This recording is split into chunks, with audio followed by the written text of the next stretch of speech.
We are live, and it is Tuesday, May the 30th, and this is Wager Talk Today live every Monday through Friday, noon Eastern, 9 a.m. Pacific, right here on Wager Talk TV.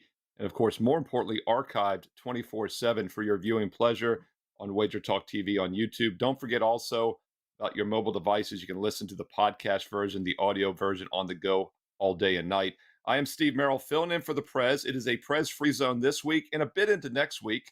You might spot him at a Grateful Dead show near you in the near future. And that's my co-host, Teddy Covers, as always, joining me today on Tuesday. And Teddy, Eastern Conference Finals in the book. We've got the NBA Finals around the corner. We'll be talking a lot about the Heat Nuggets here a little bit later in the week as we had that game on Thursday. But we got a lot of baseball, soccer, hockey, a lot of other sports on a daily basis as well. Who do we have on Tuesday?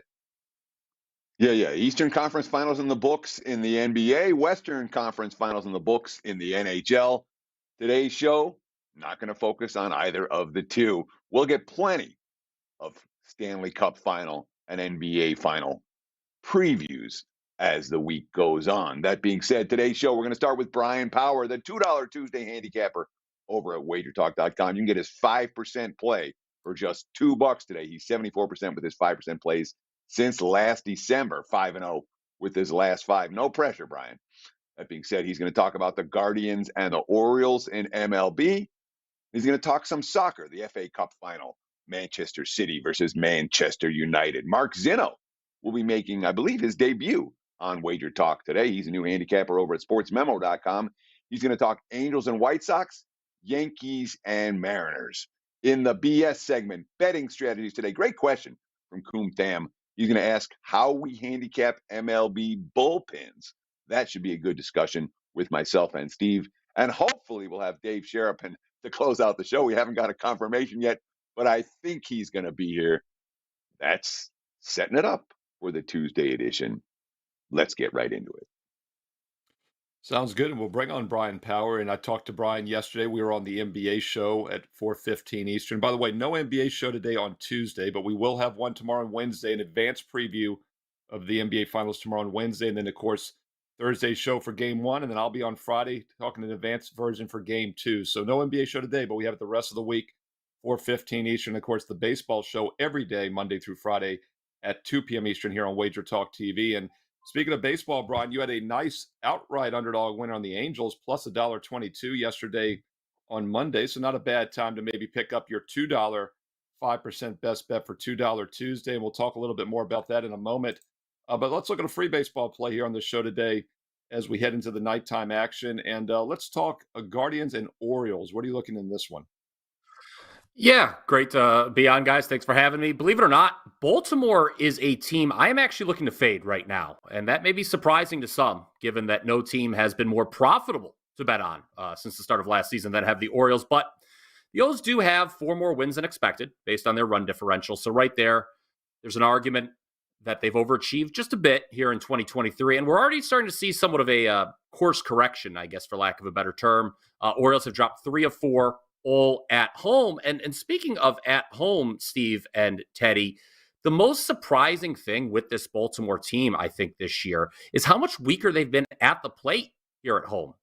We saw that again yesterday as they're shut out 5-0 by Cleveland. And despite having a 16-11 record in home games this season, the Orioles have been outscored at Camden Yards, and they're averaging just 4 runs per game here. That is well down from the 5.8 runs per game they average on the road. Now, 5.8 runs per game on the road, very impressive. I believe that's third best in all of baseball, but still, it's certainly an interesting home-road split with this O's team. Oh, by the way, guys, the O's have not topped 3 runs in any of their last 5 games. They've scored just 11 runs total during that stretch. Now, obviously, the Guardians are not exactly world beaters at the plate in any environment. I've of course, live in Cleveland. The last 2 times I've gone to a Guardians game, they have scored a grand total of 0 runs. So not going to win many times doing that, but they did win yesterday, as I mentioned, 5-0.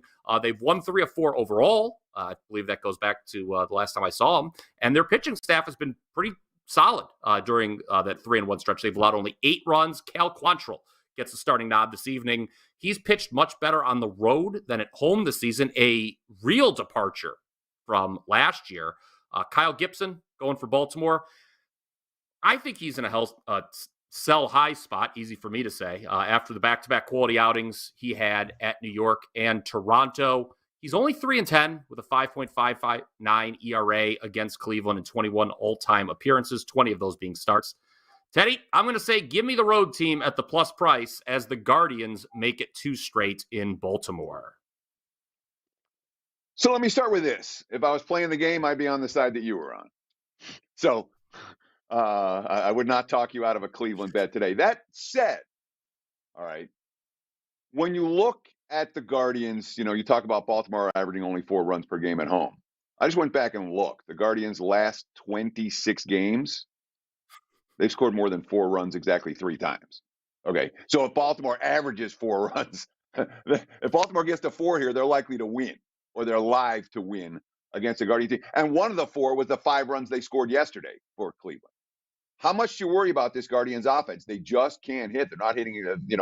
Every game they play in is a low-scoring affair because when you score more than 4 runs only 3 times in a 26-game span, that's an offense that's not clicking on any cylinders. So talk to me about the Guardians and their ability to actually get enough runs to win the game.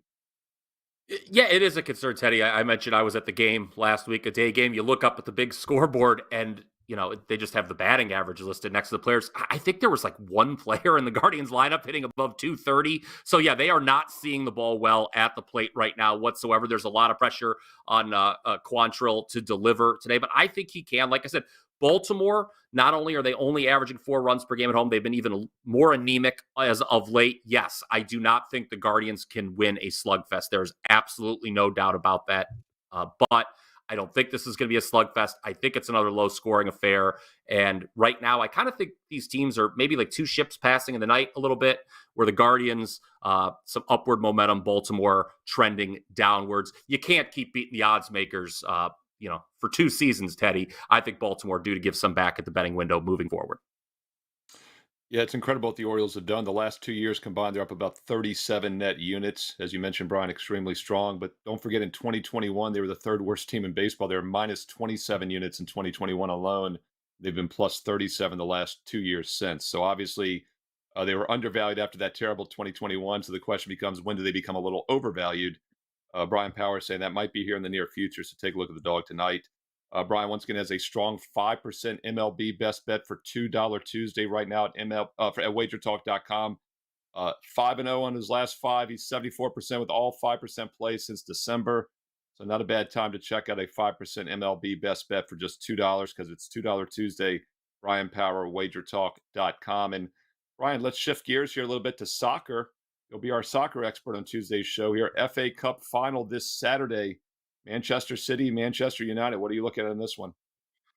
Yeah, okay. So for those who don't follow soccer as closely, Manchester City is looking to become the first team to win the treble since Manchester United did it back in 1999. What is the treble? That is winning the Premier League, the FA Cup, and the Champions League. They've already won the Premier League title. They've got the Champions League final on deck 2 Saturdays from now against Inter Milan. The FA Cup played at a neutral site, Wembley Stadium in London. And that's key to note because Manchester United, they conceded a league low 10 goals at home during the EPL season. But away from Old Trafford, they allowed 33 goals in 19 matches. And looking at the 2 times these teams met in league action this year, true to form. United wins 2-1 at home. City won 6-3 at home. By the way, in that 6-3 win, obviously a very high-scoring match for those unaccustomed to soccer betting. City gets hat tricks from both Erling Haaland and Phil Foden. That was only the 3rd time in Premier League history, guys, that 2 players on the same side went for a hat trick in the same match. Now, I, believe it or not, bet against City on Sunday, the final day of the Premier League season, cashing a ticket with Brentford. I took Brentford plus half a goal. They didn't even need it. They won outright 1-0. But you can go ahead and draw a line through that result, guys. City had nothing to play for. They'd already wrapped up the Premier League title. No Haaland on the pitch. No Kevin De Bruyne. They'll both be back, obviously, on Saturday. They were obviously looking forward to this match instead on Saturday. That loss to Brentford, oh, by the way, guys, just the 2nd time since January City has lost in any competition. This is the best team in the world. But obviously, I don't want to lay the normal price on them here. They're minus 225 to win inside 90 minutes plus stoppage time. If you think they just can win, if you want to factor in added time, it's minus 400. We're not going to obviously lay that. But considering the fact I expect goals here, We're going to do a little bit of a parlay, guys. You can get this plus money. DraftKings has it. Let's take City to win inside 90 minutes plus stoppage time. Okay, so they have to win before we go to added time. And the over 2.5. Both of those must hit. But again, plus money. I think that is the best way to approach Saturday's FA Cup here between City and United, the Manchester Derby. Give me City to win plus the over 2.5 goals. Now, I'm really curious about this, Bri, because you don't want to lay $2, but you're willing to put a parlay together and ask to get over. And it's really, I'm looking at threes. I'm not seeing 2.5s anymore. It's 3 now with the under -20. Would you still be willing to do it at 3 under 20 as opposed to laying the price? Because to me, it seems like if you like Man City, you just bet Man City -$2. Done. Problem solved. That's going to win in regulation time. Yeah, well, like I said, you're going to have to shop around that. City to win and over 2.5 isn't available probably everywhere. Like I said, DraftKings has it. I think some other shops have. But yeah, I think City can do the heavy. If you like City to win, like they're going to score at least 2 goals. I would be shocked if this was a 1-0 City win. As I mentioned, it was 6-3 when they did beat United earlier in the year. And it was 2-1 when United won in the reverse. So we're going to see at least 3 goals scored here. And City is just the much better team. I thought United a bit of an overachiever to get into the top 4 this season, whereas, again, City is the top team in the world. There's no doubt about it. So, yeah, I like them to win and think they can do it inside 90 minutes plus stoppage time. And we should get over 2.5 goals. They could put 3 on the board themselves, City. Who knows? I think that's kind of the insurance we've got with that particular wager. It's Bryan Power talking a little Saturday soccer, FA Cup final, but more importantly, some Tuesday baseball. And he's got a big 5% play going tonight on Tuesday for $2 Tuesday. Bryan, tell us more about it. Yeah, you guys have mentioned it. 74% with all 5% plays going back to late December. We have won our last 5% plays. That's all sports. So when we have the big plays, they're doing well. This one in Major League Baseball, we're 18-8, our last 26 Major League Baseball plays overall. Going back to last year's playoffs, up 71.9 units on the diamond. So MLB has been a great sport, and I think this is a great play. Again, just $2, a 5% play. Doesn't get much better than that. I would implore everyone to go over to my page right now at WagerTalk.com. Let's get that bread. Best of luck tonight, Bryan. Big $2 Tuesday best bet, a 5% play. Bryan Power, WagerTalk.com. And Teddy, we don't have a lot of NBA talk for the next day or so because the finals don't start until Thursday, but it's still important, I think, to recap last night. And I took advantage of the under. You mentioned it on the show yesterday. What was it, 10-1, Game 7s recently, now 11-1 under. Hey, look, Teddy, I don't want to say it seems too easy because they made a massive adjustment on that total, but it still did not matter. Even with about a 10, 12-point bump lower, it still went under by, what was it, I guess 04, about 19 points, right? It's just incredible. Will this continue to work, Teddy? What was your takeaway on Game 7? Yeah, let's talk about what bettors learned from last night. And there's 2 NBA angles that keep on giving. One of them's a longer-term angle, and Steve, you just talked about it, the Game 7 unders. I got 13 and 2 to the under last 15 after yesterday. That's after the first round. After round 1, when you get to rounds 2, 3, or 4. Something to remember, should there be a Game 7 between the Heat and the Nuggets. Certainly something to remember for next year. And you talked about the adjustments. Look, the total was 215.5 Game 5. It was 209 Game 6. It was 204 Game 7. Didn't matter. All 3 stayed under the total. You don't have to bet the under in Game 7s, but you really, I don't bet overs in Game 7s, not with trends like that. The other trend that continues to cash in the NBA playoffs, the under trends everyone's talking about, the underdog trend, I haven't heard anyone talking about. Conference finals, all right, the 4 best teams in the league, underdogs went 10-1 against the spread in the conference finals. The only favorite to cover in either series was the Celtics, Game 5 at home. Game 7, obviously, Jason Tatum got hurt early. It wasn't much of a game, but no sweat with the under. No sweat with the underdog yesterday. We see more of the same in the NBA Finals? Quite possibly. Denver, $4 favorite, and they're taking money already. And look, Miami's not the more talented team of the 2. I don't know that anybody's hungrier than the Heat are right about now, though. They certainly showed it with that Game 7 victory in Boston. So should be a lot of fun, a whole lot of fun. And Caleb Martin not winning the Eastern Conference Finals, of all the reporters who are voting on this stuff, who clearly didn't watch any of the games, Caleb Martin was the MVP in the Eastern Conference Finals, at least in this bettor's opinion. Of course, from Nevada, Reno. Steve? Yeah, and I'll pull it up in a little bit. I've got all the odds archived from the start of the series, see what his odds were to be MVP, because that would have been a pretty nice payday, I would imagine. And Field. Teddy, I was going to say, do you even know offhand what that would have paid? Did you see those odds by That any would have been a chance? field. That would have been a field bet. And that's no okay. Yeah, probably. When it comes to those type of bets, I never bet them. I mean, when I say it, it's not even occasionally. I never bet them. When you talk about, okay, let's list 20 players and this one guy is going to be the MVP, the house takeout on those wagers is enormous. Correct. Even at the good books, the house takeout is enormous on those. It's not a bet I'm comfortable with generally. Right. We're going to have some betting strategy segment here in a little bit, but that's betting 101 with futures. They don't let you take the other side of it. It's not a two-way market. They don't let you take the no that Martin's not going to win the win the MVP. And that's where the house edge can get pretty steep. The vast majority of books won't let you take the no. Circa's taking those. You're in Vegas. And that's, of all the things they do, that's something I love. Maybe the most.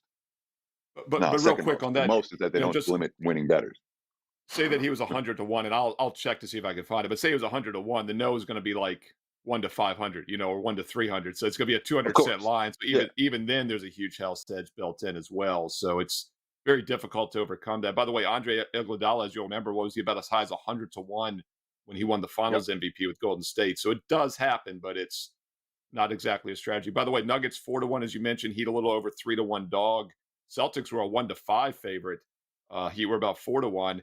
The Heat have now beaten the number 1 and number 2 teams in the NBA this year, the Bucks and Celtics. Sixers were third. Nuggets only had the 4th best record. So it really is remarkable what Miami's done. And they're still not getting a lot of respect. But it's a tough game 1. Altitude, short rest, although Denver's been off for over a week. So tune into NBA Tip-Off tomorrow on Wednesday and Thursday for a deep dive into game 1. And also check here, WagerTalk TV. The next few days we'll be digging in deeper as well. In the meantime, though, let's talk some more baseball. And we talked about $2 Tuesday at WagerTalk.com, but an even better deal, honestly, is $3 Tuesday at SportsMemo.com. And how's that possible? Well, it's because you get 2 cappers for $3. Jesse Schul and Mark Zino, who we're going to bring on right now. And Mark, welcome to the show. You've got a big 5% MLB best bet going on tonight. You get Jesse Schul's 5% best bet as well. Get them both for just $3 at SportsMemo.com. We'll talk a little bit more about that in a moment, but let's get right into some baseball for tonight. Angels, White Sox. We just had Bryan Power on, and Bryan actually cashed with the Angels last night as a dog at Chicago. And Teddy and I talked about this last year, if you remember, Teddy. After the All-Star break, we both thought there was some upside with Chicago, and boy, did they continue to underachieve, and they've done it again this year. They've been maybe one of the biggest underachievers, Mark, in baseball the last 2 seasons. What are your thoughts on this Angels-White Sox game tonight? Yeah, I mean, look, I'll be honest. This is kind of one of these plays that nauseates me. As I write it up through it, I'm wondering, why am I doing this to myself? But I'm going to go back to the hill here, backing Lucas Giolito. It looked like he started to turn the corner. Didn't have a great outing last time out against Detroit, but he's been spectacular at home. He's got a 2.27 ERA. Opposing batters are hitting just 202 against him at home. And the big thing is, for me, he's walked just 5 batters in 31 and 2/3 innings at home, compared to 14 on the road. You don't put guys on base, it's hard to score. So Giolito, I think, is turning a hill here. He's going to be at home where he's very, very comfortable. Now, he does face a tough lineup in the Angels. I'll get to that in a moment. They're starting Tyler Anderson, and he's nothing to get excited about either, despite his 2-0 record. He's got a 4.81 ERA. His whip is over 1.5. And even though he's been slightly better on the road this year, he's still averaging a walk every other inning and giving up a 276 batting average to opposing hitters. And I'm setting all this up poorly as if to say they're going to score a lot of runs here, but I'm actually going to take the under in the first 5. The White Sox offense is awful. It's got the worst on-base percentage in all of baseball. So that sort of negates some of the fact that Tyler Anderson likes to put guys on for free, and they have the fewest walks in baseball. So if Anderson gets through the order here, the first time without giving up a run, it's a huge lift to this first 5. And I know the Angels are second best in Major League Baseball in first 5 runs scored on the road, but I'll trust Giolito here to minimize the damage. If he gets through that first inning where he gets through the top of the order with Trout and Ohtani and doesn't give up a run, it's going to be a huge lift to get through the first 5 in this thing. I want no part of the bullpen with the White Sox in this game. It's just awful. I know the Angels bullpen is above average, but We go first 5 here and we get under 5, even though it's juiced to the under, you still got that chance for the push there if they do score early. So I like the situation we're in here. This is about backing Giolito at home to do the job here against a very good Angels lineup. So, Mark Zino, welcome to WagerTalk Today. Glad to have you. You're certainly someone that has a lot of experience in broadcasting. I know you've been on Cover It with Teddy Covers with me on SiriusXM channel 159. And it's a pleasure to have you on the show today. That said, we got to talk about some first 5 under here. My thoughts with the Angels and with a lot of the West Coast teams. All right. Because scoring is deflated on the West Coast. You know, you have the scoring deflated in San Diego. You have scoring deflated in Dodger Stadium. You have scoring deflated in San Fran. And when you get West Coast teams that travel east, I tend to like them to play overs. I'm thinking about overs as opposed to under. So here's a West Coast team. We know they can hit. They're in a hitter-friendly park. It's 2 dicey pitchers, and you're telling me I'm holding my nose and betting the under here. I'm trying to make a case for it. Is this is this something you're going to put money on, or is this something we're talking about? You need a free play for the show. There are better bets out there today. Well, look, there are a lot of chalky bets out there today, which makes me sort of weary, right? Like, I don't want to sit there and look at all the chalk plays because there's some big time starters going today across Major League Baseball, in situationally in spots where guys look like they would normally win. So I'm trying to find a spot here where I'm getting a little bit of value. And typically when you're looking at over, when I'm getting that to 5 here in the first 5, I'm going to try to take advantage of it because usually you're at 4.5 or 4, and you're in a tougher spot there. And the fact that I can get a push in my back pocket. But again, I think Giolito here is the guy that really, when you start to look at that, he's settling down is really what is the key for me. In the month of May, he's been very, very good overall. He had a rough April, but you're talking about a guy who's only allowing batters in the month of May to hit 243 against. I mentioned 202 at home. He's minimized his home run troubles that he had earlier in the year. And I like the spot for him at home. So I'm backing Giolito more than anything in this spot. Yeah, the White Sox, Mark, are probably on the most misleading 5-0 overrun in history. This team had gone under 7 straight. Now they've gone over 5 straight, and they've had 8 hits or less in 4 of those 5 games. They've still gone over, including 4 runs and just 8 hits yesterday. So it'll be interesting to see how this one plays out tonight. That's Anaheim, LA Angels, and the Chicago White Sox. All right, let's stick in the American League. Let's look at the Yankees and Mariners. And, speaking of offense, Yankees had those monster runs of unders. They got a little healthy. Judge back in the lineup, started going an over, and then they came under again. But now the last 2 games, they've been just smoking the ball. 20 runs on 30 hits. And what looked like a difficult scheduling spot going up to Seattle, no rest last night. They put up 10 runs again after 10 runs at San Diego. Do you think that offense continues tonight, Yankees at Mariners? I do, and this is a little bit misleading when you look at Logan Gilbert, who's starting for Seattle. He's been very solid, 3.6 ERA, is very tiny, 0.92 whip.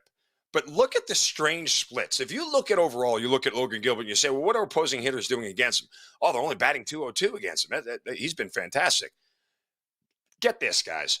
The top 4 batters against him, and 110 total at bats, have a 309 average against him, and have hit 5 of the 6 home runs he's allowed. The 5 through 9 batters, same 110 at bat sample size, batting just 100 with 4 extra base hits. Crazy as well, Gilbert. If you're into the Nerfy thing or the Yerfy, Gilbert has been a Yerfy cash machine. He's given up a first inning run in 7 of his 10 starts this year. So teams have been getting to him early. Take a look at the Yankees, top 3 or 4 guys. Yeah, that Judge and Rizzo thing. Those guys are, slugging almost 1,000 apiece. They're both batting. The 2 and 3 holes for the Yankees are batting about 285. They're slugging over 550. I mean, the top of this Yankees lineup is really where the strength is.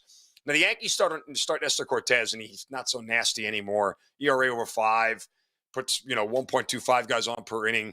And it's, even though he struck out 53 batters in 54 innings, he's just not the same pitcher, especially on the road. Yankees are 6th in Major League Baseball, first 5 runs scored this year on the road. Seattle comes in 11th overall in first 5. So we're seeing a situation here where it's objectively starters that look like they are able to shut down lineups, but that's not really been the case. And we get a low game total here. And I think we'll be able to take advantage of it. First 4 runs I'm sorry, over 4 runs in the first 5 innings here. The bullpens are too good. Both of these bullpens are great. So it's one of those things where it's like, if it doesn't happen in the first 4 innings, guess what? It's probably not going to happen in the game, right? I'd be shocked to see a scenario where there's only 3 runs scored through the first 5, and then you get some sort of, without extra innings, get some sort of crazy situation to happen where this thing goes over 7.5. So I'm going to back these two lineups here early on against a shaky Nestor Cortez and a Logan Gilbert who struggles with the top of the order, and a Yankees lineup here to get me 4 runs in the first 5 innings. So first 5 over or yes run first inning. Which of the two do you think is better for this, or would you put a little bit on both? I mean, it's hard to ignore how Logan Gilbert has struggled. I mean, even with teams like the A's, he's given up first inning. It's the weirdest phenomenon. When I started breaking down his splits, I'm like, how is this possible? And for a guy who's this good, the first time through the order, people are hitting 300 against him. It just doesn't make any sense. So, I mean, I'd hate to jump into a streak like this, 7 of 10, but yeah, how could you ignore it? I'd take them both. I'd take the first inning with Judge at the top of the lineup. I mean, he's always one swing away from putting a run on the board, and especially Rizzo there as well. So I like them both. The Yerfy at plus money, I looked at it earlier, is plus 105. I saw it at a couple of different shops, and over 4 in the first 5 as well, Teddy. Mark Zino and sportsmemo.com's got a fantastic deal for Tuesday, $3 Tuesday, which is 2 best bets, 2 cappers, Jesse Shule and Mark Zino for just $3. And Mark, tell us about that big 5% MLB best bet you've got going for Tuesday. Yeah, diving into the 5% pool for the first time since joining Sports Memo here. Looking to really leverage a situational play here with the right starter on the mound for me and the right lineup that I'm backing. So I'm very excited about this. This is definitely a play for me. Put my own money on this here. So I'm backing it up with my own cash here on my first 5% play over at Sports Memo. Make sure you guys go check it out. And Mark, I just want to ask one quick question because Steve and I have pronounced your name differently. And I want to know, is it Zino or Zino? Or is it something else that we're not saying right? It's Zino. Everybody right. Says, I'm wrong. I don't care. Everybody gets it wrong all the time. Doesn't bother me. Just say Z, and I know who you're talking to. I love the letter Z, man. It's sharp. Mark Zino. I like it. That it is. Mark, best of luck tonight. Hey, cash in on that big 5% best bet. And once again, Mark's at sportsmemo.com. Don't forget about sportsmemo.com. 2 best bets for just $3, including Mark Zino's strong 5%, first ever 5% best bet. Not a bad time to check him out, along with Jesse Shule at sportsmemo.com. And once again, Bryan Power, the $2 capper at WagerTalk.com. All right, Teddy, I forgot to remind the viewers earlier and the listeners, hey, submit questions. We're running thin on these questions. We had a great one. We're going to get to it here after the commercial break, but didn't have a lot to choose from. Don't make Teddy and me choose our own questions, although they'll be pretty darn good if we do. But once again, if you have any betting or just general handicapping strategy questions, don't be afraid to ask. If they're awful questions, we'll ignore them. If they're decent, which they always are, we'll ask them, and we'll ask them on the air here, and Teddy and I will answer them. So once again, live chat right now, or the best way to do it is after the show on the replay here on YouTube. Leave them in the comments section below, and we will get to them here this week. And if we don't get to them, we'll still answer them in the comments section. So once again, any handicapping or betting strategy questions, please submit them all week long. We'll get to them on the show. And we're going to get to one about MLB bullpens here in just a moment after a quick commercial break. We'll be right back with some knowledge here on Wager Talk Today.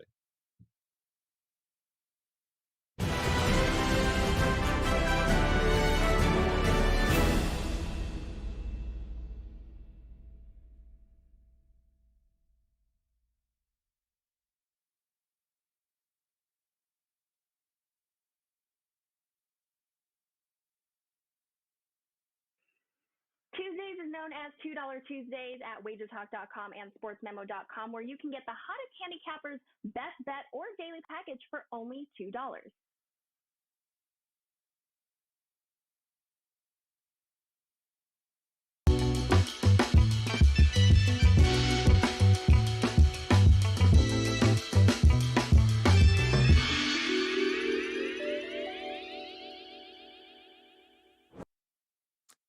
It's time for a little betting strategy, better strategy, BS segment, whatever you want to call it. It's good stuff. And it's the time to learn while you earn. And once again, please submit questions in the live chat during the show, and more importantly, after the show on YouTube in the comment section below. And we will get to any betting, handicapping, any money management questions, anything that has to do with sports betting in general or handicapping, we'd be glad to cover. And this is a good one today, Teddy, something we have not talked about here on the show. And it's something I even struggle with a bit, and I think a lot of cappers probably do. I think it's the real variable in baseball nowadays, and it's what to do with bullpens. So I like the question. And Koom Tham, thank you for adding this question to the YouTube chat after the show yesterday on Monday. And Koom's asking, how do you handicap MLB bullpens, and do you rate each relief pitcher individually? He also did ask top five best and worst. I didn't know if we'd have time to get to that, but I think we actually might, Teddy, so we can meld on that as well. But big picture, how do you handicap MLB bullpens, and do you rate each relief pitcher individually? Teddy, I'm anxious to hear your thoughts on this one. So there's two pieces of the equation for me when it comes to MLB bullpens. The first is bullpen capability. And bullpen capability you find by just looking at your standard bullpen stats, whether you want to go advanced metric or not.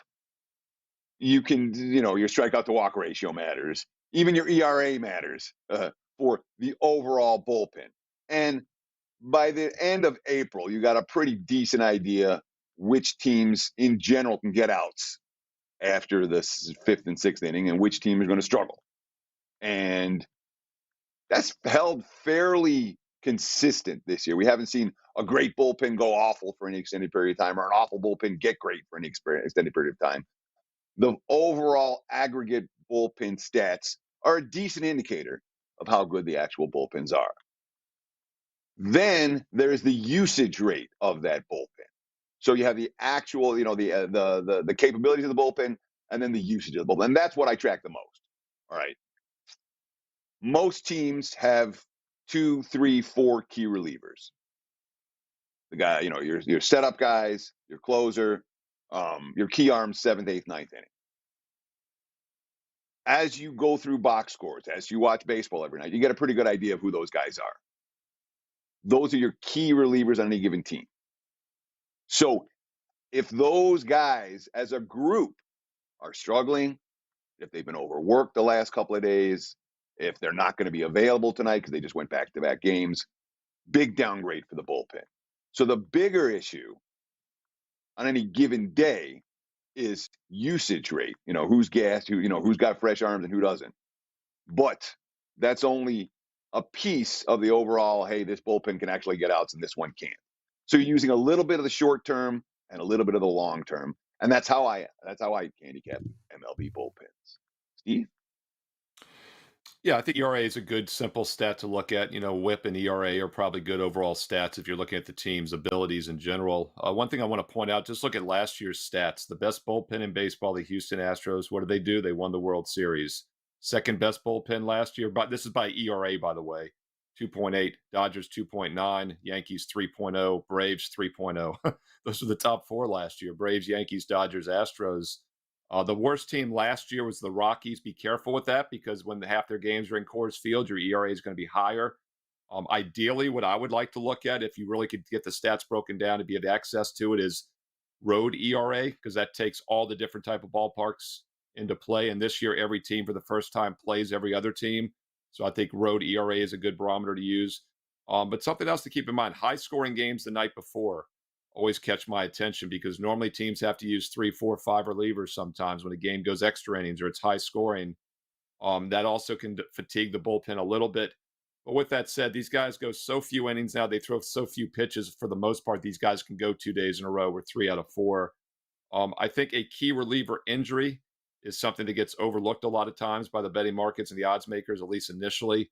Like you said, Teddy, I mean, overall, I think I look at the team ERAs, but then there's a few stud relievers that obviously I would factor in if they're not going to be available. If they've gone back-to-back nights, for example, that's where you want to dig a little bit deeper and maybe look into that as well. But once again, the cream rises to the top, and you look at those 4 from last year, the 4 best teams in baseball, basically. And by the way, not surprising this year. And by the way, everyone last year, Rockies 4.8, everyone else better than that.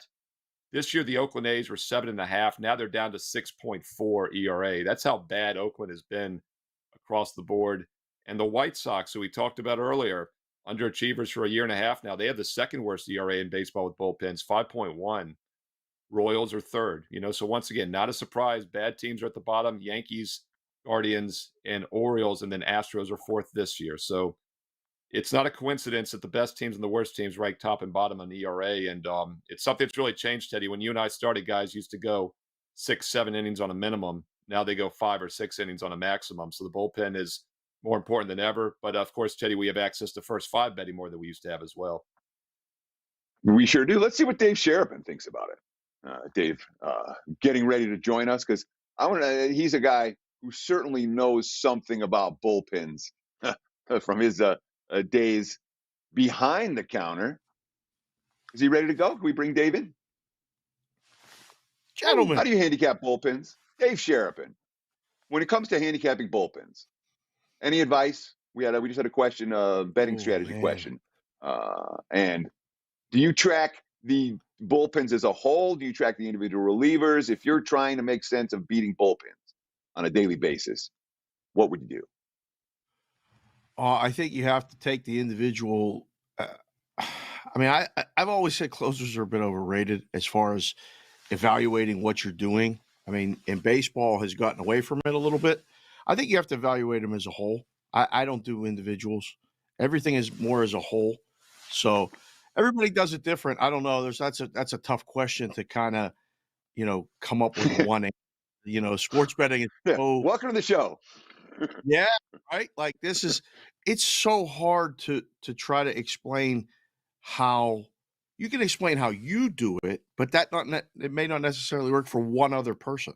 You know what I mean? Sure. So I think I know this. Like, I mean, again, we talked about it before last time I was on.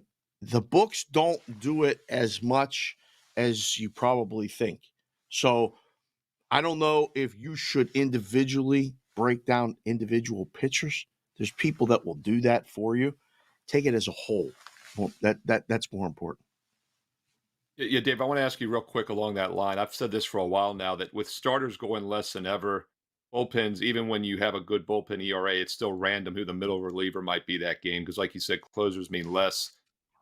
Break us down real quick in case people have missed it in recent weeks. We've talked about how the sports books are weighing. I mean, back in the 90s, heavy amount of it was the starting pitcher. I still think a good amount of it is. I mean, where's the opportunity to find some weaknesses in these MLB games, where they're overrating the starter maybe? How are the lines being made proportionally? I still think it's the total, Steve. I still think the totals are not caught up yet to what's going on in baseball. And whether that's a reflection of the bullpens, I'm not sure what to attribute it to. But you can tell there's still some overvaluing in certain teams, brand name teams, but they're slow to adjust to other teams. I mean, look at the Giants in the National League right now. They're actually in the wild card spot. Who knows? And you see their number, and it's still being priced like it's April, like where they started, and they were so bad early. So I think, it's such an evolution during this season for baseball, and odds makers have a tough time adjusting, especially if they're not being played in those games. Like if you're running a book and you're not getting play on certain teams, you don't even realize it. You just keep, offer games and you don't get as much play. So I think it's starting pitching is definitely when books stopped doing listed pitchers, that was an indicator to me that was like, it's more important to get the number right regardless of the pitcher. and that's what you're seeing in baseball in general. But I mean, it sounds to me like you're saying that we're not seeing much attention to bullpens being played. Steve was talking about a bullpen injury. All right, where maybe the closer's the key guy, but the closer the name guy. But it's when the 7th inning guy gets hurt or the 8th inning guy gets hurt, then now the bullpen starts to have cracks in it. Oh, for sure. When it comes to adjusting for bullpens, books aren't doing. I mean, maybe the A's get adjusted another 10 cents or 20 cents down, but you're not seeing any significant adjustments on a night in, night out basis based on bullpen availability, are you? No, not at all. No, I think that's where the advantage to the bettor is. If you know that, you might find something there that, the book doesn't know. No, I think trying to evaluate where the best guys who manage the bullpen are, that's another place you could find soft spots or numbers that maybe aren't reflecting what's going on. I mean, the way Tampa manages their bullpen is masterful. And now they hit home runs and score runs as a team offensively. So that's what makes them so dangerous, right? And like trying to come up with a number for Tampa every day when you know that they have a lineup that scores runs, that they have a bullpen that gets outs, and they have a manager who knows how to get the right guys in the lineup to do both. That's a big challenge. It's just, I mean, it's easy to make the number for Oakland. They lose every day. Now they didn't yesterday, but that's the challenge of the And baseball. Tampa got shut out yesterday. Right? So that's baseball. That can happen any day. But making the numbers is a tough part of it. By the way, Tampa, 20th ERA bullpen right now, 4.4. They're only 20th in the league, which is shocking. I would have lost some money if I'd taken that bet. So I do agree with what you're saying. It's amazing they're not up in that top 4 or 5 like those powerhouse teams I mentioned earlier. That's crazy. So let me jump in. They weren't anywhere near there until that series against the Dodgers this last weekend, where Good the point. bullpen Right. got That's a absolutely good point. destroyed. Yeah. And that sent their ERA right through. Note the Dodgers bullpen ERA also Yes. this past weekend where they were in Tampa. Both those 25th. teams had good 25th, bullpens Teddy. going in and not so Amazing. good now. Yeah. I was looking at the same numbers as you. So certainly those numbers might now be a little bit misleading after nothing but fireworks at the Trop. Well, I'll throw it weekend back long. to you Dave? guys on that subject. Isn't it easier to evaluate the starters than it is the bullpens? If you're going to try to evaluate pitchers individually, like you can gather something. I think that's why guys bet first 5 to eliminate the bullpens. Exactly. Yeah. Because the it's so whole point. random. So yeah, so evaluating the starters, they pitch once every 5 days.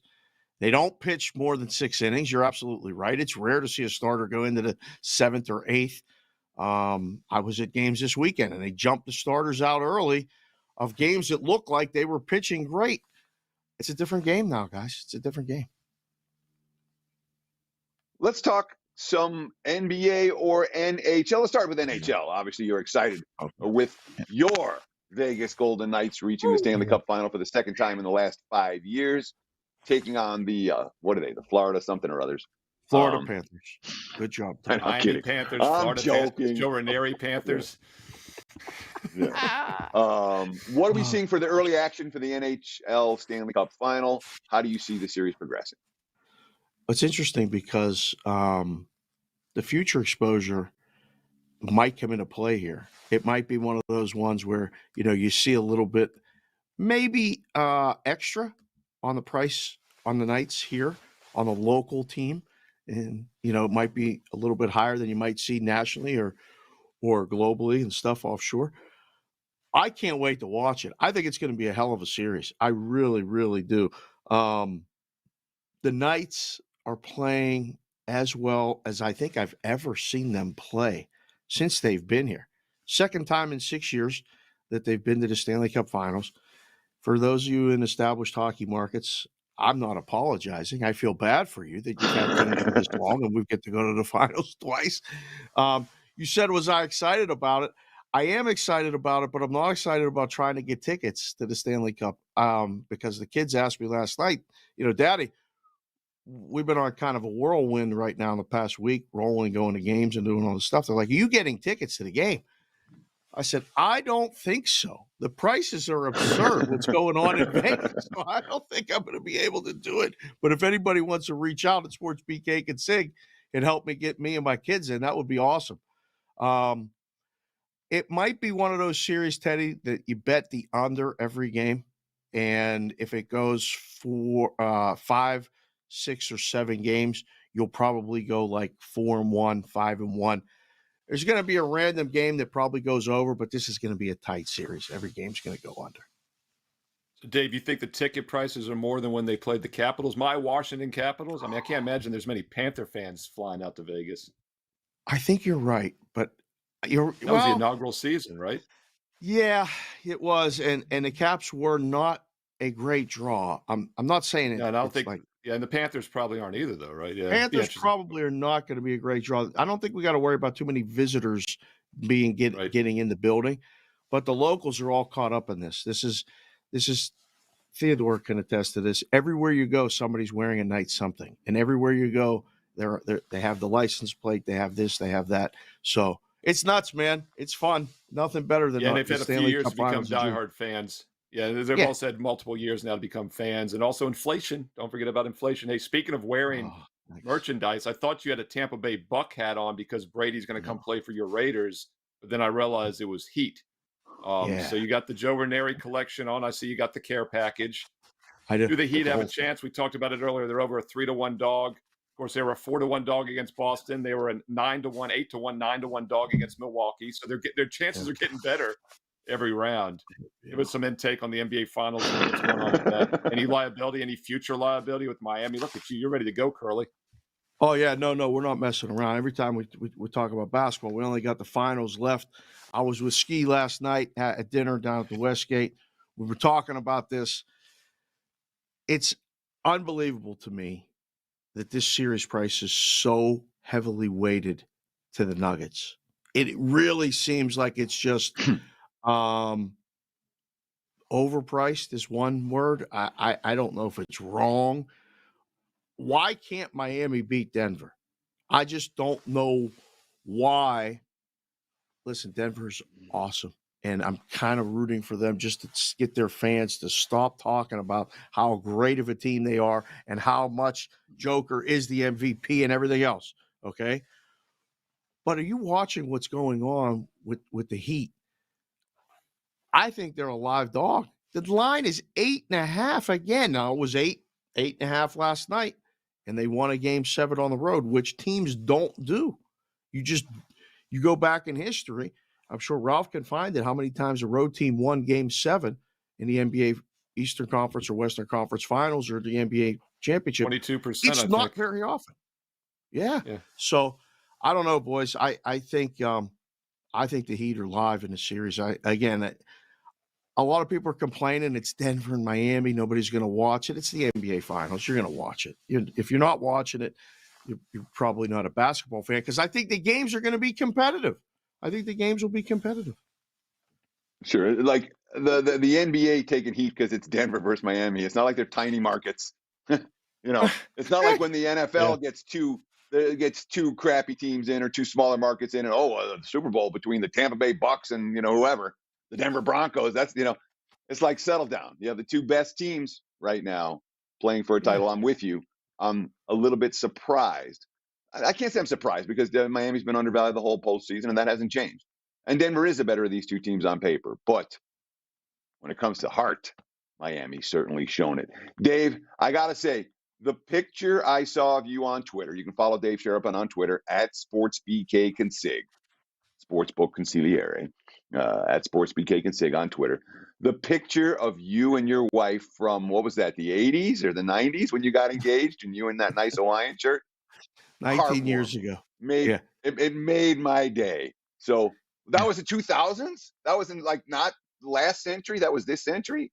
That was our wedding day, 2004, 19 years ago yesterday. We got married here in Vegas. We planned it out, and, it was my first. It's her second, but I was like, listen, we're not doing a big wedding. We're not doing this. We said we're doing a beach wedding in the desert. So we had a beach wedding. Everybody came in Tommy Bahama shirts and, shorts, and it was fun as hell. That was before. That was 2004. Yeah, 2004. I still had hair. I had you had a mustache. Kids. I had the whole thing working. Yeah, that was before mustache. The run started. That was post Curacao, post Phoenix. Just got to Vegas. We were in Vegas probably 8 months, and locked it up. 3 kids later, million stories later. It was funny, Teddy. You guys will appreciate this. I asked her yesterday when I came back from Seattle with the kids. I went up to watch the Pirates play the Mariners all weekend and caught a College World Series softball game. It was amazing. I said, what is the price on us making it to 20 years? And she goes, well, it's definitely not the favorite. And I said, I love you. Happy anniversary. I was like, is it at least a pick 'em? And that's the life we live. You talk about the pregame That's price all we or the did was price set right odds now? on friends' weddings, how long they're going to last. I'm with you on that. I mean, like sitting there, I mean, I multiple weddings, minus 300, plus 200. I mean, you're just sitting there as they're getting married, making numbers. I get it. Why do we do that? Why are we the way we are? I do the same thing. I would say the over-under of all marriages in Las Vegas is below 50% that last, probably. So you're breaking the odds right there. Oh, I've seen some bad decisions being made right in the book, and then they come back from the little chapel down the street. Oh, man, it's bad. You already know it's minus 600. No, they're not even making it 2 years. 2 years or less. Annulment. What's the word I'm looking for? Annulment, right? That's annulment, the savior right annulment. there. Yeah, made a bad Hey, decision. Dave, what else you got going on? I know you're on Sirius XM, channel 159, Sports Grid Radio, Sports Grid TV, but what about MLB Network as well? We did MLB Network yesterday. So we're doing that once a week on the Bettor's Eye or on MLB Hot Stove. And then, Sirius XM and Sports Grid TV every day, Monday through Friday, 4 o'clock Pacific, 7 o'clock Eastern. And then Matt and I are back with Bostonian versus the book. I have to make sure he's okay. We're going to start that up on the YouTube channel, Boston versus the book, at the symbol Boston versus the book. The Celtics are out, so he's going to be inconsolable. And then that's it. That's it right now, boys. Try to figure out the next move. This content space is murkier than working in a sports book. I can't believe what's going on, but we'll figure it out. That's why you diversify and you do 4 or 5 different things. That's the way to do it. You're doing it correctly. And you can keep tracks of Dave at Sportsbook Consigliere on Twitter, at SportsBKConsig, at SportsBKConsig. And Dave will catch up with you soon. Every Tuesday here on Wager Talk Today on Wager Talk TV. And Teddy, great show. You and I will be back tomorrow, as always, Wednesday, Thursday, and Friday, talking more sports. Don't forget, viewers, submit your questions, please, in the comments section below on YouTube, and we will get to them every day on the show. $2 Tuesday at WagerTalk.com, $3 Tuesday, 2 best bets for $3 at SportsMemo.com. Free plays galore from all the cappers as well at both sites. Teddy, take us home. Sure, that's going to wrap it for the Tuesday edition. We'll do it again tomorrow, same time, same channel, 9 a.m. here on the left coast, live, noon for you back east. Between now and then, enjoy the games, and best of luck with all your wagers.